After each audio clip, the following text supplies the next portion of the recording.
Good evening, ladies and gentlemen. It is the Pure Rock Local Show with Lady Di, and our special guest in the studio tonight to wrap up 1986. Could we have picked a better band? It's history. It's history. Welcome to KNAC, Guns N' Roses. Hi, guys. Hi, what's happening, Lady Di? I'm just excited that you guys are here and looking real forward to 1987 because I know you. We woke up so early today to come.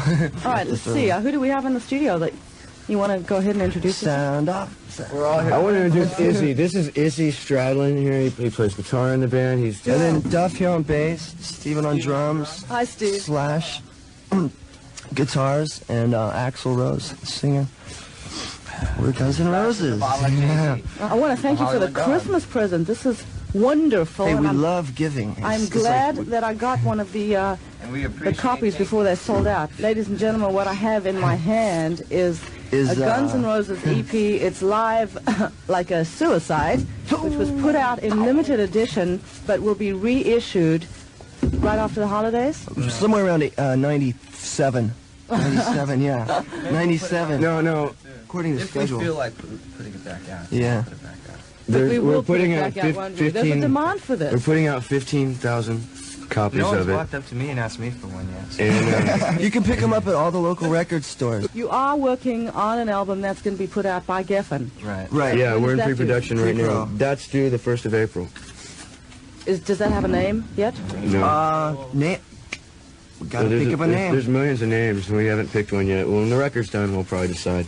Why don't you have some people call in and suggest some names? Oh, that's a good idea. We'll do that. The number's here, 437 KNAC. You can't think of anything worse than what we've thought of. 534 KNAC. You never know. We got some incredibly creative people out there who listen to the station. That's true. It's the name Guns N' Roses record. Yeah. Let's talk about that show with Cheap Trick. Excellent show. Way of life. Excellent show. That was probably one of the best shows we've ever played. It was excellent. Good crowd. Fantastic. The people that were there. We went on an hour early, so it wasn't as full as it was by the time Cheap Trick went on. By the end of our set, man, they were nuts. They were slamming. They were climbing over each other. There was slamming.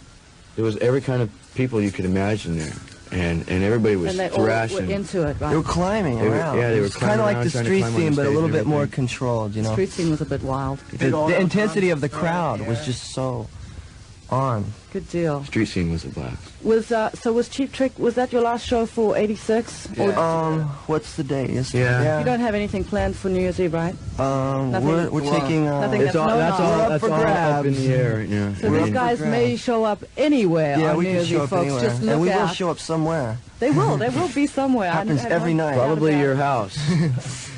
So have it well stocked. Have the part ready. How long has the band been together as it is? Geez. About a year and a half. Yeah, Since the middle of 85, right? 84 or 5.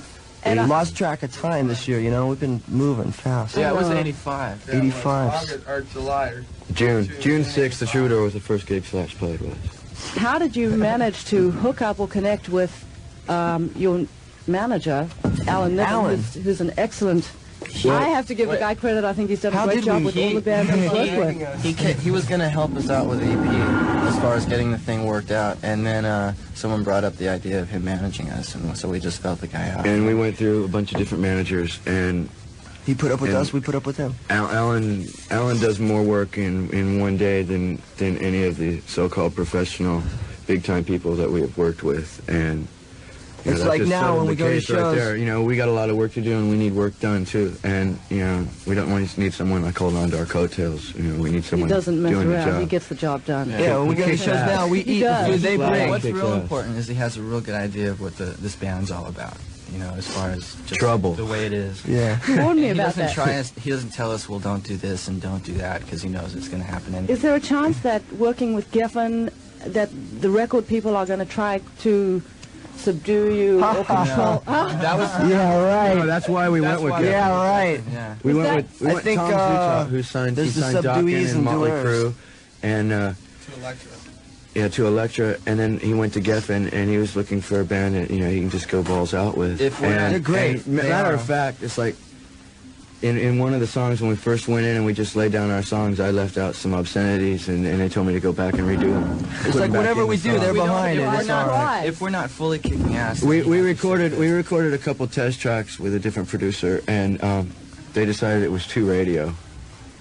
that was really nice to hear. But the bottom line is, it's total artistic control. They said it was a little too mellow, too radio, so let's just pull out all the stops. That's great. Well, if you listen to this EP, you'll understand. KNAC will play it. You guys play everything. And That's speaking about the EP, we're going to take a listen to it right now. In fact, let's listen to a track called, which one did we want to listen to, guys? Reckless Life. From Guns N' Roses on the Pure Rock Local Show. It's 105.5 KNAC. Hey.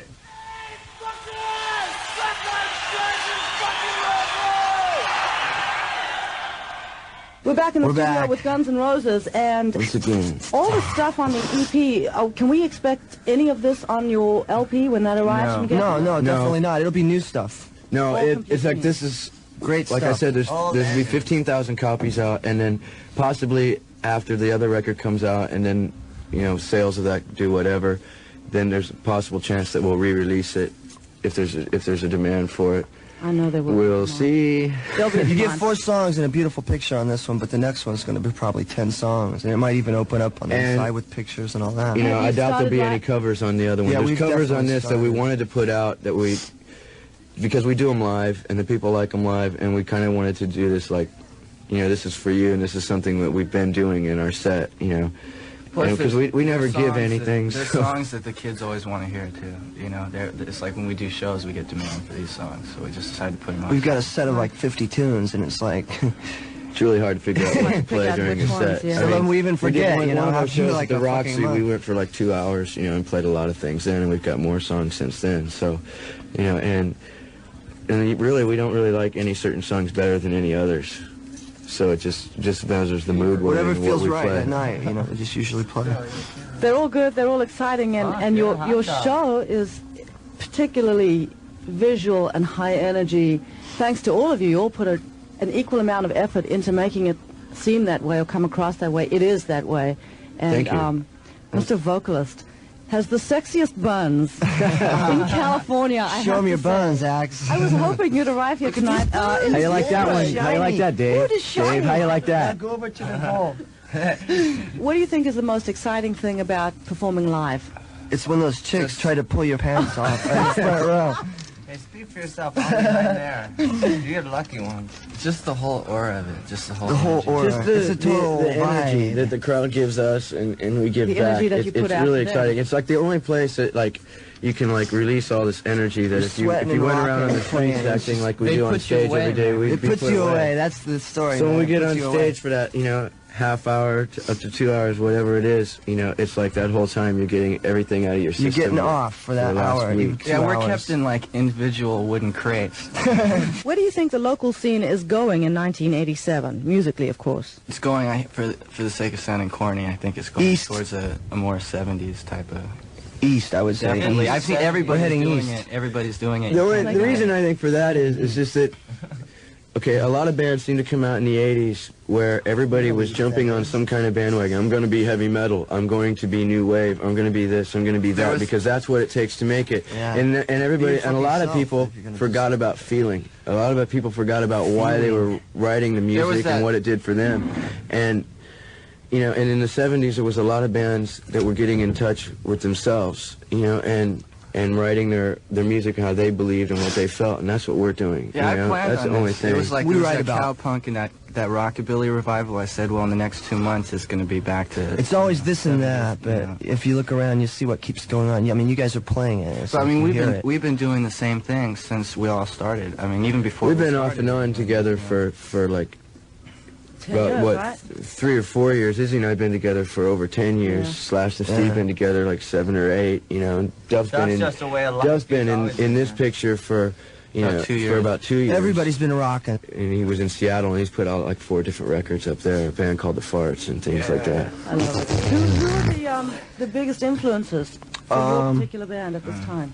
Gaddafi was really... I thought Nixon was really happening. Nixon and the Watergate tapes. I mean, if they would have recorded it in stereo, it would have been much better than that mono. I don't know, the Stones, Zeppelin, Aerosmith. The Stones are great because they're still all alive, and that is an accomplishment. And this Still working, too. Hey, man, that's my fucking arm. Pistols. You're trying to burn off. Sex Pistols, The Sex Pistols, the Dolls. They were great. We've gone through a little bit of everything. This band, you know, has pretty much open minds.